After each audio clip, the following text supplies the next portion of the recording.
L'Esprit ne nous parle pas dans un langage ou avec des paroles qui frappent nos oreilles. Nous n'entendons pas de voix extérieure nous dire « Voici le chemin, suis-le ». Alors comment saurons-nous?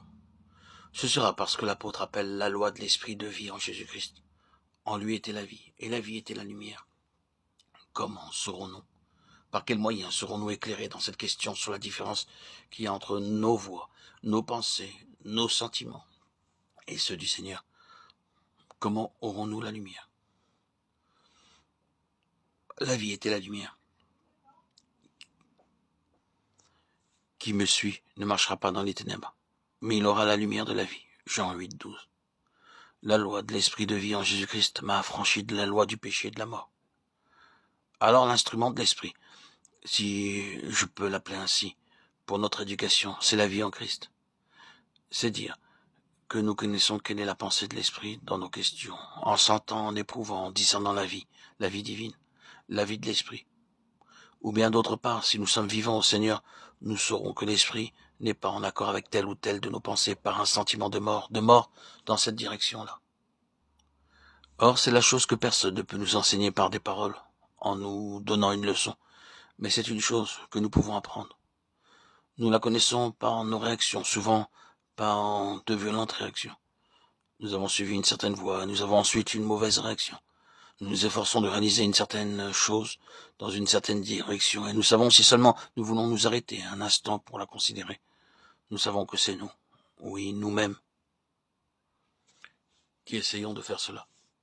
Nous savons très bien que cette chose n'est pas spontanée, qu'elle manque de cette spontanéité qui est la marque du Seigneur. Nous savons que le Seigneur ne se manifestera pas en cela. Nous savons très bien que nous n'avons aucun sens de spontanéité et de paix. La chose doit être forcée, elle doit être poussée. Il faut l'amener à se faire. Je pense que plus ou moins chacun de nous, qui sommes des enfants véritables de Dieu, nous comprenons de quoi je parle. Mais souvenons-nous que dans l'école de Christ, l'instrument de l'Esprit pour nous enseigner Christ, c'est la vie.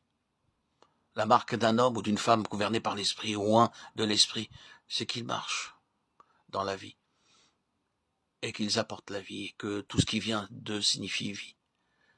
Et ils savent par cette loi même de la vie où est le Seigneur, en quoi se trouve le Seigneur, ce que veut le Seigneur, ce que désire le Seigneur. C'est ainsi qu'ils connaissent, ils n'entendent point de voix, ils n'ont point de vision objective. Mais là, profondément dans leur esprit, c'est la vie qui est l'arbitre, l'esprit de vie. Combien il nous est nécessaire d'être vivants pour Dieu en Jésus-Christ, combien il nous est nécessaire de nous saisir sans cesse de la vie. Si Satan peut faire peser sur nous ces esprits de mort et enfermer notre esprit sous une enveloppe de mort, il éteindra aussitôt la lumière et nous laissera nous débattre. Nous ne savons alors ni où nous sommes, ni ce que nous avons à faire. Il cherche toujours à nous amener là, et nous avons à livrer une bataille continuelle pour la vie. Tout ce qui doit accomplir le dessein de Dieu est lié à cette vie. Cette vie est potentiellement la somme de tout le dessein divin. De même que dans la semence, il y a la vie, non seulement de cette semence, mais d'un grand arbre, et que cette vie, une fois libérée, s'épanouira dans le développement parfait de ce grand arbre. Ainsi, dans la vie qui nous est donnée, dans notre enfance spirituelle, à notre nouvelle naissance, se trouve toute la puissance de la pensée de Dieu, pleine et finale et consommée. Et Satan cherche non pas simplement à arrêter notre vie, mais à empêcher la pleine manifestation des intérêts et des plans suprêmes de Dieu qui se trouvent dans cette vie qui nous a été donnée, cette vie éternelle qui nous est donnée maintenant. L'Esprit veille toujours sur cette vie, mais il nous dit, garde cette vie. Ne permets pas que rien ne vienne entraver cette vie. Et dès que quelque chose attriste l'Esprit, arrête l'opération de cette vie, et immédiatement recourt au sang précieux qui se tient comme un témoignage contre toute mort.